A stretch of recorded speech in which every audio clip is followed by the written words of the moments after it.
The diner looked smaller than she remembered. Or maybe Kira Lawrence had just grown used to bigger spaces during her 10 years away. She pushed through the glass door, the same bell chiming overhead, and felt the weight of every decision that had led her back to Meadowridge settle onto her shoulders like snow. Kira Lawrence, Mrs. Peterson stood behind the counter, older now, grayer, but with the same warm smile that had served Kira countless milkshakes during high school. "I heard you might be coming back. Your mother mentioned it last week at church." Kira managed a smile, setting her purse on the counter as she slid onto a vinyl stool. "Hey, Mrs. Peterson. Yeah, I got in this morning, just flew in from Seattle. 10 years. The older woman shook her head, already pouring coffee without asking. "You left right after graduation, didn't you?" "Went off to college and never looked back." The coffee was too hot, but Kira sipped it anyway, needing something to do with her hands. "I came back for holidays sometimes.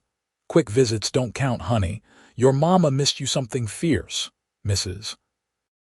Peterson leaned against the counter, her eyes scanning Kira's face with the familiarity of someone who had known her since she was 5. "What brings you back now? Finally tired of the big city?" Kira traced the rim of her coffee cup. "My mom needs help. The cancer came back, Mrs. Peterson's expression softened immediately. "Oh, sweetheart, I'm so sorry. Linda didn't tell anyone it was that serious. She wouldn't." Kira blinked back the burning in her eyes. "But the treatments are rough this time, and she can't manage the house alone. My job let me work remotely for a while, so I figured it was time to come home." The bell chimed again, and Kira glanced over her shoulder out of habit. A man walked in, tall and broad-shouldered, wearing work boots and a canvas jacket dusted with what looked like sawdust. He had dark hair that needed a trim and a strong jaw shadowed with stubble. When he looked up, his eyes met hers, a striking blue-green that seemed almost familiar. "Tyler," Mrs. Peterson called out. "Your usual." He nodded, pulling off his jacket, but his gaze lingered on Kira for another moment before he moved to a booth in the corner. There was something about the way he carried himself, confident but not arrogant, that made her look twice. "That's Tyler Brooks, Mrs. Peterson said quietly, following Kira's gaze. "You wouldn't remember him. He moved here about 8 years ago, right after you left for school." "What does he do?" "Started with nothing, that one. Came to town with a truck and a toolbox, began taking odd jobs, construction work, fixing things. Now." Mrs. Peterson's voice dropped to a whisper of pride, as if Tyler were her own son. "He owns Brooks Manufacturing. Built that whole facility out on Route 9, employs half the county, makes specialized furniture and fixtures for hotels and restaurants all over the country. Turned this town around, really. We were dying before he came." Kira found herself glancing back at the man in the booth. He was reading something on his phone, his profile strong and focused. A Millionaire manufacturer in Meadowridge. The town she had fled because it felt too small, too limiting, too much like a place where dreams went to die. "Good for him," she said, meaning it. Mrs. Peterson brought her a BLT she hadn't ordered, the same thing Kira had eaten at least twice a week during high school. "On the house, welcome home. And honey, if your mama needs anything, you call me, okay? Thanks, Mrs. Peterson." Kira ate slowly, checking her phone for work emails, trying not to think about the house she was staying in, her childhood home that now smelled like medicine and fear. Her mother had been asleep when Kira arrived that morning, exhausted from treatment the day before.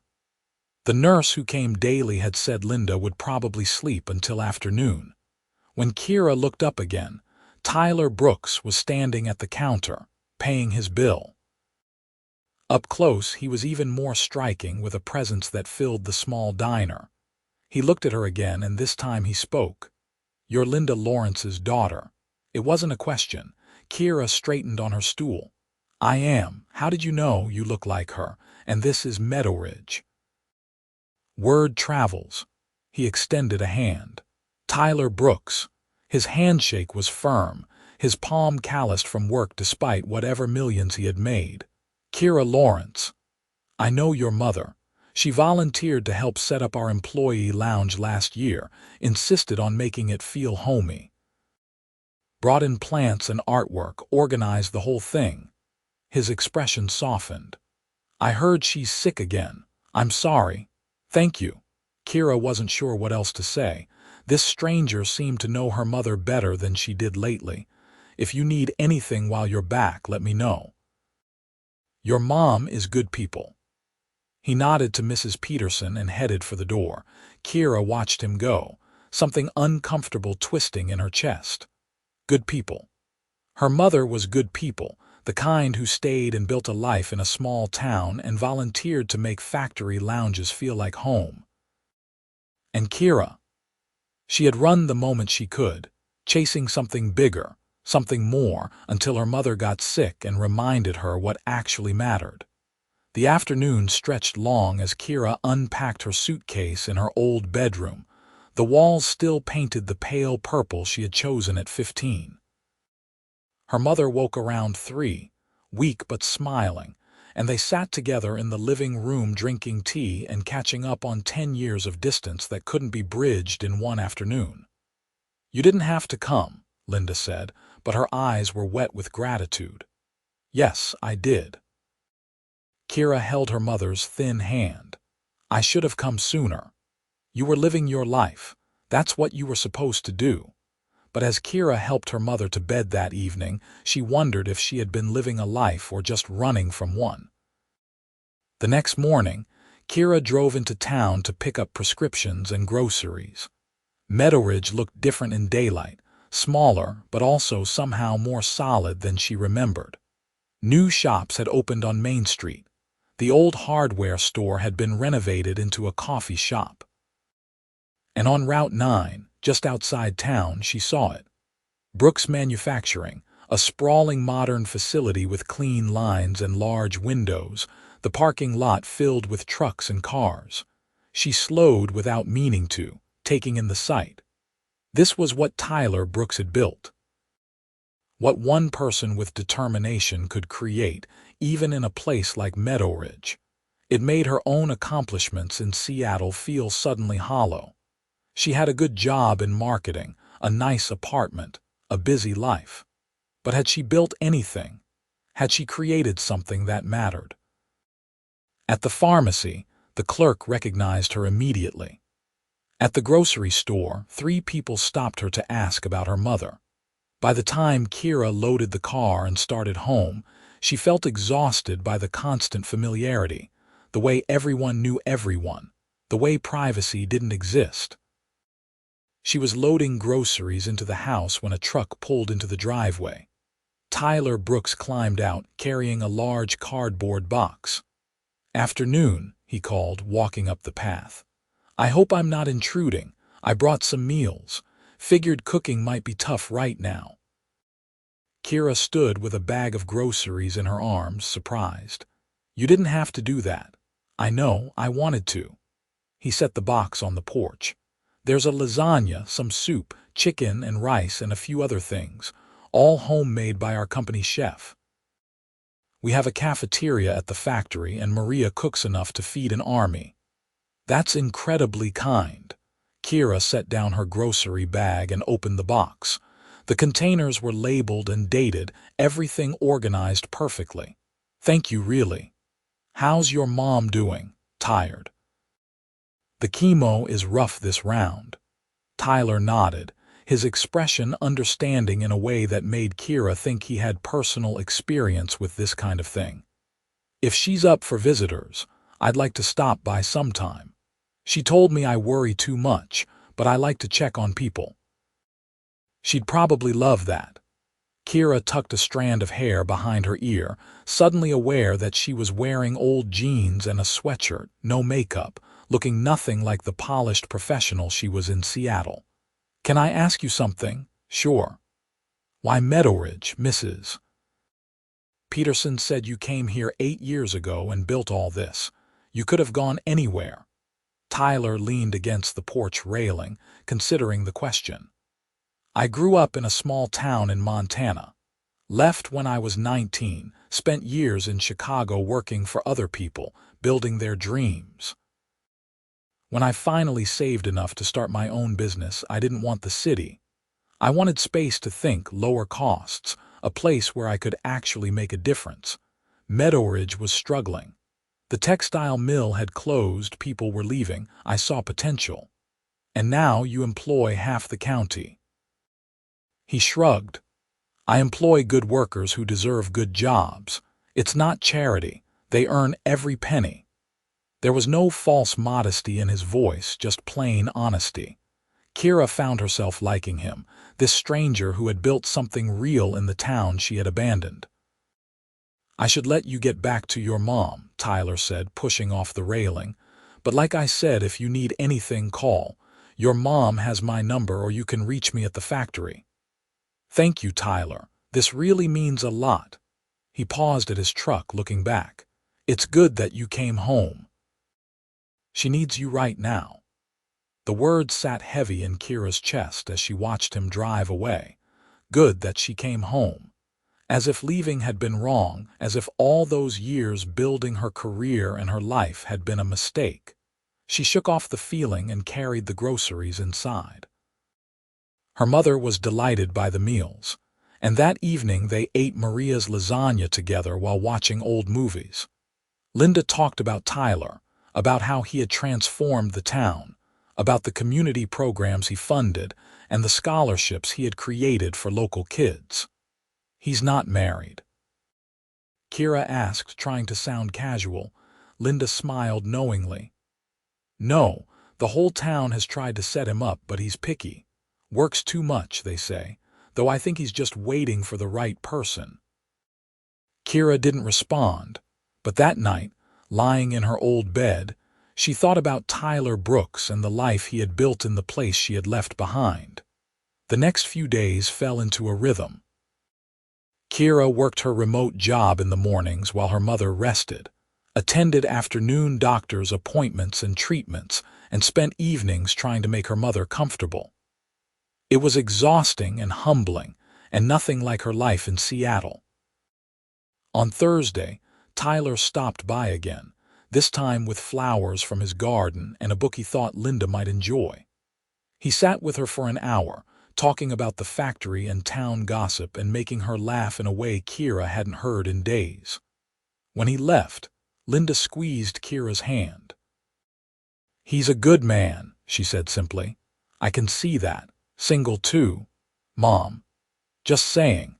But Kira had noticed. She had noticed the way Tyler's eyes crinkled when he smiled, the way his voice softened when he talked to her mother, the way he seemed completely comfortable in his own skin. She had noticed, and it bothered her because she wasn't staying. This was temporary. She would go back to Seattle once her mother was stable, back to her real life. Except Seattle felt less real with every day that passed. Saturday morning, Kira drove to the coffee shop on Main Street, needing to escape the house for an hour. The place was busy, filled with people she half recognized from high school, all older now, many with kids. She felt like a ghost haunting her own past. Kira Lawrence. A woman approached with a baby on her hip. Oh my God, I heard you were back. It took Kira a moment to place her. Jessica Manning. Jessica Torres now. I married Carlos, remember him? We have 3 kids. She bounced the baby, beaming. What about you, married, kids? No, neither. I'm in Seattle. I work in marketing. That sounds fancy. Jessica's tone was friendly, but Kira heard the unspoken question. Was it worth it? Was your big, important life worth missing all this? They chatted for a few minutes before Jessica's other children demanded attention. Kira took her coffee to a corner table and opened her laptop, trying to focus on a campaign proposal. But her mind kept drifting, comparing Jessica's life to her own, wondering which of them had made the right choice. Mind if I sit? She looked up to find Tyler standing there with his own coffee. "Please." He sat, and for a moment they just drank their coffee in comfortable silence. Kira appreciated that he didn't feel the need to fill every second with conversation. "Your mom looked good yesterday," he finally said. "Better than last week. She has good days and bad days." "How are you holding up?" The question surprised her. Most people asked about her mother, about work, about how long she was staying. No one asked about her. "I'm okay. It's an adjustment being back. I bet. Big change from Seattle." "You could say that." Kira wrapped her hands around her cup. "Everything feels smaller here, slower." "Is that bad?" "I don't know yet." She met his eyes. "You don't miss the city? Chicago must have been exciting." Tyler considered this. "It was, but exciting isn't everything. I was working 80-hour weeks, living in a studio apartment I could barely afford, building someone else's business. Here I built my own. I have space. I know my neighbors. When I walk down the street, people know my name. Doesn't that feel suffocating? Everyone knowing your business." "Sometimes," he smiled. "But it also means people care. When my father died 2 years ago, the whole town showed up. Brought food, offered help, came to the funeral. In Chicago, I barely knew the person in the apartment next door." Kira hadn't known that about his father. "I'm sorry for your loss." "Thank you.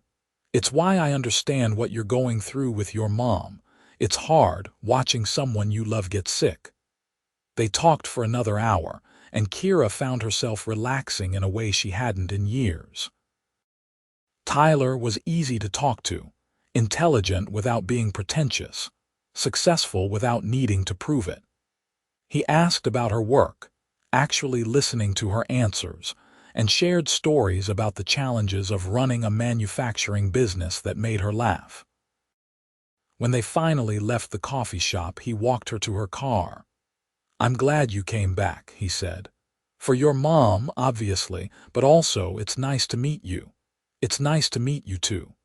She drove home with her heart beating faster than it should, telling herself it didn't mean anything. But over the next 2 weeks, Kira found herself thinking about Tyler more than was reasonable. He stopped by the house several times, always bringing something: her mother's favorite cookies, a new audiobook, a heating pad that worked better than the old one. He never stayed long, never intruded, but his presence became something Kira looked forward to. Her mother's treatment continued, up and down, good days and bad. On the bad days, Kira held her mother's hand and tried not to cry. On the good days, they sat on the porch and talked about everything they had missed in each other's lives. "I'm sorry I wasn't here more," Kira said one evening as the sun set over the trees. "You were living your life. That's what I wanted for you. But I could have visited more, called more. I could have been a better daughter." Linda took her hand, her grip weak but steady. "You're here now. That's what matters. And Kira, I'm proud of you. I'm proud of what you've built, even if it took you far away. I don't know if I built anything. I have a job, but Tyler has a legacy. He created something that matters. Your life matters. Your choices matter. Don't compare your path to someone else's." But Kira couldn't help it. The more time she spent in Meadowridge, the more she questioned the life she had built in Seattle. What was she going home to? An apartment she barely lived in. A job that would replace her without blinking. Friends who were really just co-workers. 3 weeks after arriving in Meadowridge, Kira agreed to have dinner with Tyler. He picked her up at 7, looking different in dark jeans and a button-down shirt, his hair freshly cut. The nurse was staying late with Linda, who had shooed Kira out of the house with a knowing smile.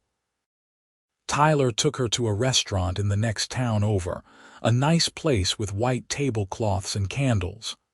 "I hope this is okay," he said. "I figured you might want to eat somewhere that isn't the diner. This is perfect." Over dinner, they talked about everything.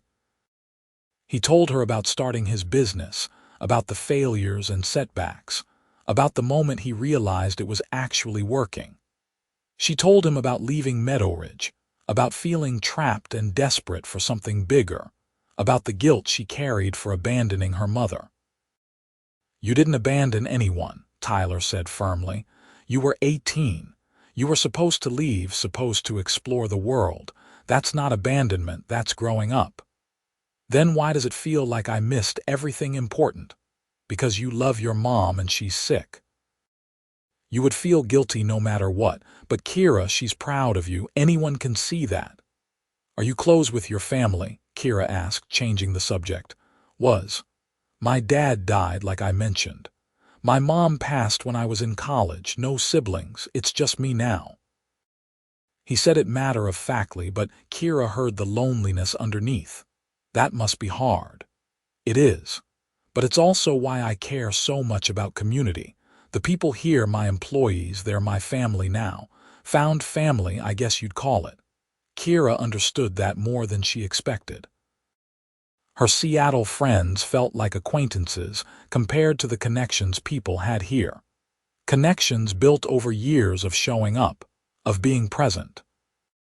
After dinner, Tyler drove her home the long way, past the factory that glowed with security lights, past the lake where they both admitted they used to come as teenagers, though at different times. He parked in her mother's driveway but didn't immediately get out. "I like spending time with you," he said, his voice careful. "I know you're going back to Seattle eventually, and I'm not trying to complicate things, but I wanted you to know." Kira's heart hammered. "I like spending time with you too." Yeah. He smiled, and the sight did something to her chest, made her feel reckless and hopeful and terrified all at once. "Can I take you out again? I'd like that." He walked her to the door, and for a moment Kira thought he might kiss her. She wanted him to. But he just squeezed her hand gently and said goodnight, leaving her standing on the porch, breathless. Linda was awake, sitting in the living room with a cup of tea and a knowing expression. "Good date." "How did you know it was a date?" "Honey, I may be sick, but I'm not blind." "That man looks at you like you hung the moon." Kira sat beside her mother, pulling a blanket over both of them.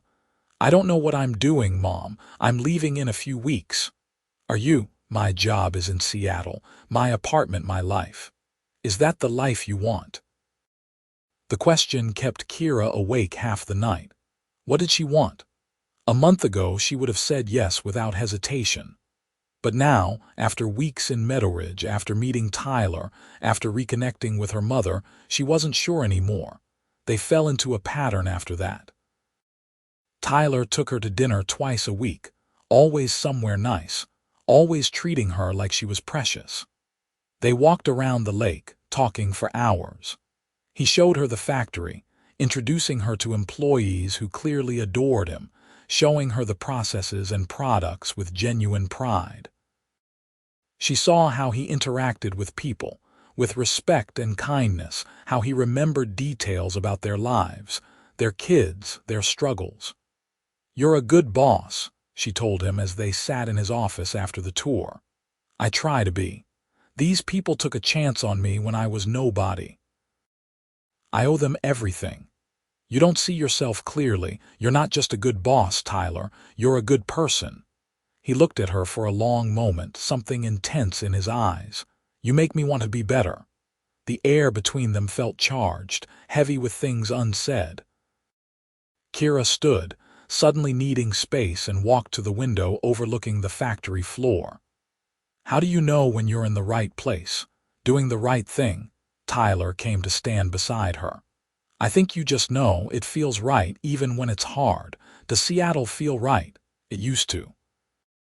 She turned to face him. "But being here, being with my mom, being with you, I don't know anymore." "Kira."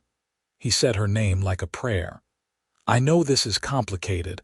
I know you have a whole life somewhere else, but I need to be honest with you. I'm falling for you. Have been since you walked into the diner looking lost and determined at the same time." Her breath caught. "Tyler." "You don't have to say anything. I just needed you to know. Whatever you decide, wherever you go, I needed you to know how I feel." Kira reached up, touching his face, feeling the stubble on his jaw, the warmth of his skin. I'm falling for you too, and it terrifies me. He covered her hand with his, turning to kiss her palm. Why does it terrify you? Because what if I stay and it doesn't work? What if I give up everything and then regret it? What if I'm making a mistake? What if you're not? He pulled her closer, his arms coming around her. What if this is exactly where you're supposed to be? She let herself lean into him, feeling safe in a way she hadn't in years. I don't know what to do. You don't have to decide today. Just stay open to the possibility. That night, Tyler kissed her goodnight on her mother's porch, a soft, sweet kiss that promised more without demanding anything. Kira floated inside, touching her lips, feeling like a teenager again. Linda was pretending to be asleep, but failed to hide her smile when Kira checked on her. The following weeks were a blur of doctor's appointments and stolen moments with Tyler. Her mother's treatment was showing results, the tumor shrinking, her energy improving.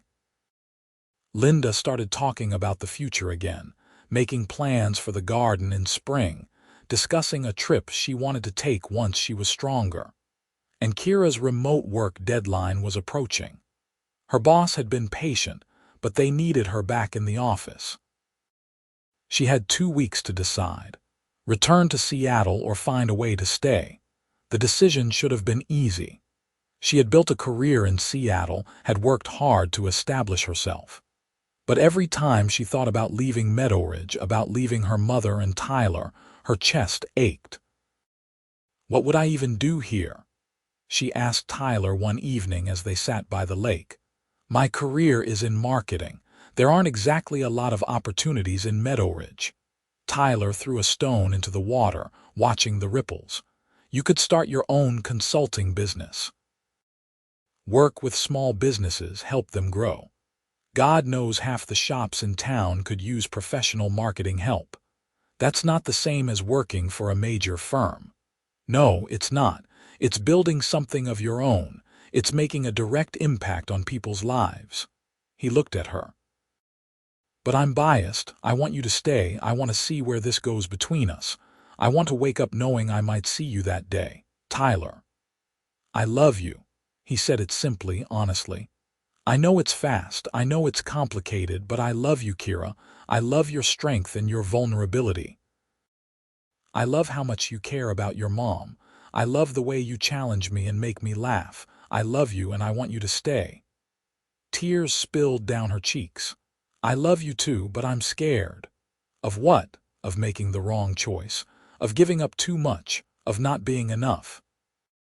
Tyler pulled her into his arms, holding her tight. You are enough. You've always been enough. And whatever you decide, that won't change how I feel. That night, Kira talked to her mother, really talked about everything. About Seattle and Tyler and fear and love and the future.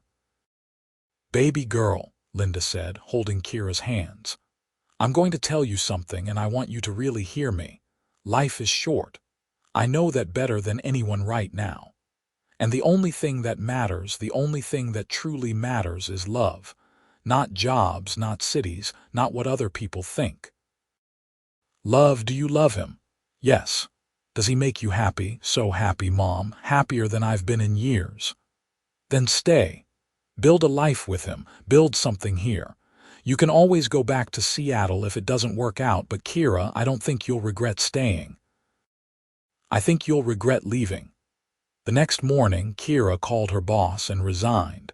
It was terrifying and liberating and right. She spent the day setting up a consulting business, reaching out to contacts, researching small business marketing. By evening, she had 3 potential clients, all local businesses that needed help but couldn't afford big agencies. Tyler came over for dinner, bringing wine and flowers, not knowing about her decision. Kira waited until after they ate, until her mother had gone to bed, before telling him. I'm staying, she said, her heart pounding. I quit my job. I'm starting my own business here. I'm staying. Tyler's face transformed, joy spreading across his features like sunrise. You're staying. I'm staying. For my mom, for the business, but mostly for you. For us." He kissed her then, deep and passionate, pulling her close and lifting her off her feet. When they finally broke apart, both breathing hard, he rested his forehead against hers. "Move in with me," he said. "I know it's fast, but I have this big house that's way too empty." "Your mom will be okay," the nurse said so. "Move in with me, let's start our life together." Kira laughed, dizzy with happiness. "That is fast." "Too fast," she kissed him again. "No, not too fast, just fast enough." The next few months were a whirlwind. Kira moved into Tyler's house, a beautiful modern place he had built on the edge of town with views of the mountains. Her mother continued to improve, the cancer going into remission, her strength returning day by day. Kira's consulting business took off, word spreading quickly in the small town about the marketing expert who had come home. She helped the coffee shop rebrand and triple their business. She created a social media strategy for the bookstore that brought in customers from 3 counties over. She worked with Tyler to expand Brooks Manufacturing's online presence, landing them contracts with national hotel chains. And every night, she came home to Tyler, to his arms and his laughter and his love. 6 months after moving back to Meadowridge, Kira stood in the factory cafeteria at the employee appreciation dinner Tyler hosted annually. She watched him give a speech thanking everyone for their hard work, watched how he made eye contact with each person, how he celebrated individual achievements. This was the man she loved, the man who built things that mattered, who created opportunities and changed lives. When he finished speaking, he looked directly at her, and his expression changed, became softer, more vulnerable. "I have one more announcement," he said. "Kira Lawrence, could you come up here?" Confused, Kira walked to the front of the room. Tyler took her hand, and she saw that his hands were shaking slightly. "I moved to Meadowridge 8 years ago looking for a place to build a business," he said, speaking to the room but looking at her. "I found that, but I didn't find a home, not until you came back. You made this place feel complete. You made me feel complete." He dropped to one knee, and Kira's heart stopped. The room erupted in gasps and whispers, but all she could see was Tyler pulling a ring from his pocket. "Kira Lawrence, you came back to the town you left at 18, and somehow you found me, the only person who understood what it meant to build a life in a small place. Will you marry me? Will you let me spend the rest of my life loving you?" Tears streamed down her face as she nodded. "Yes. Yes, of course yes." He slid the ring onto her finger and stood, pulling her into a kiss while the entire factory cheered. Maria, the chef, was crying. Mrs. Peterson, who had somehow been invited, was beaming. And in the back of the room, Kira saw her mother, healthy and happy, crying tears of joy. They married 4 months later in a small ceremony by the lake, with the whole town in attendance. Linda walked Kira down the aisle, strong and cancer-free, whispering, "I'm so proud of you," as she placed Kira's hand in Tyler's. "I'm not good with big speeches," Tyler said during his vows, his voice thick with emotion. "But I promise to love you every day for the rest of my life. I promise to support your dreams the way you support mine. I promise to build a life with you that matters, that's full of love and purpose and laughter. You saved me, Kira. You made me believe in home." Kira's vows were simpler. "I left this town looking for something bigger. I found success and independence and everything I thought I wanted. But what I really needed was here all along. Was you. I love you, Tyler Brooks. I love the life we're building. I love coming home to you every single day." They spent their honeymoon traveling through Montana, visiting Tyler's hometown, meeting the few relatives he had left. Then they came back to Meadowridge, to their real life, the one they were building together. A year after their wedding, Kira's business had grown so much she hired 2 employees. Brooks Manufacturing opened a second facility in a neighboring town, creating 100 more jobs. And Linda, completely cancer-free, volunteered full-time at the community center Tyler had funded, organizing programs for seniors and after-school activities for kids. Kira stood in the nursery they had just finished painting, her hand on her rounded belly, feeling their daughter kick. Tyler came up behind her, wrapping his arms around her, resting his chin on her shoulder. "What are you thinking about?" he asked. "About how I almost didn't come back, about how close I came to missing all of this. But you did come back." "I did." She turned in his arms, looking up at the man she loved. "I came back to a small town I left at 18, and I found you, the millionaire who built something beautiful here. I found home." "We found each other," Tyler corrected, kissing her softly. "And we built this together." Their daughter was born on a crisp autumn morning, perfect and healthy, with Tyler's blue-green eyes and Kira's dark hair. They named her Linda Grace, after Kira's mother and the grace that had brought them together. Linda Sr. held her namesake and cried happy tears, surrounded by her daughter and son-in-law in the beautiful house Tyler had built. In the town she had never left, Kira watched them and felt peace settle deep in her bones. This was what mattered.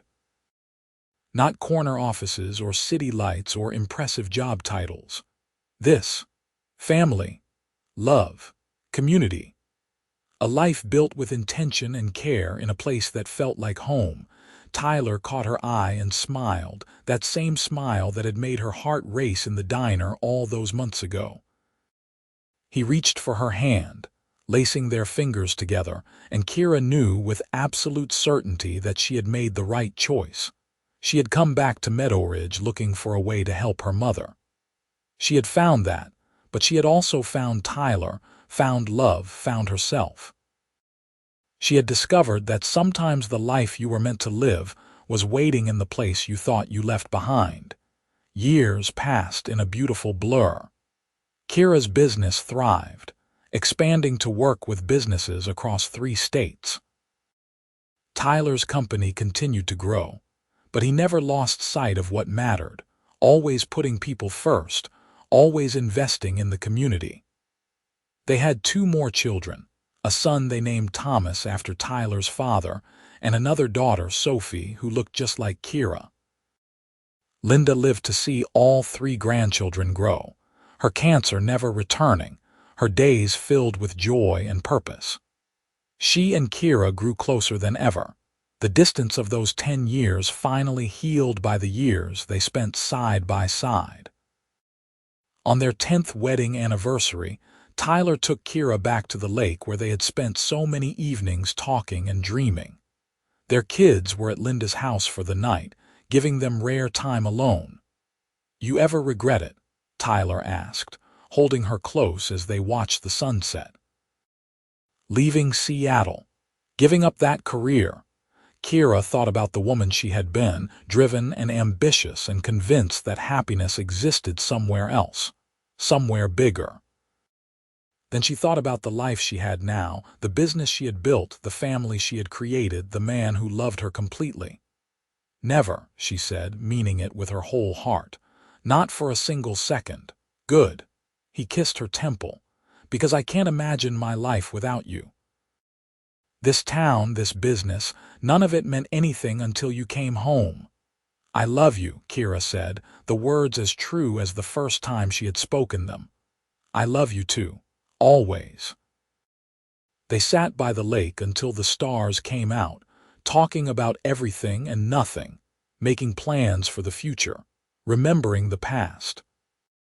And Kira felt grateful, so deeply grateful that she had been brave enough to come home, to give love a chance, to build a life in the place she had once thought too small to contain her dreams. Because the truth was, Meadowridge hadn't been too small. She had just been looking at it wrong. She had been so focused on escaping that she hadn't seen the possibilities, the potential for building something meaningful, for creating a life that mattered. Tyler had seen it. He had come to this town with nothing and built an empire, not for wealth or recognition, but to create something good, something that helped people. And in doing so, he had shown Kira what really mattered. She returned to the small town she left at 18, expecting to help her mother through a crisis, and then leave again. Instead, she found the millionaire who built something there, the only person who understood what it meant to choose a life of purpose over prestige. She found love. She found home. She found herself.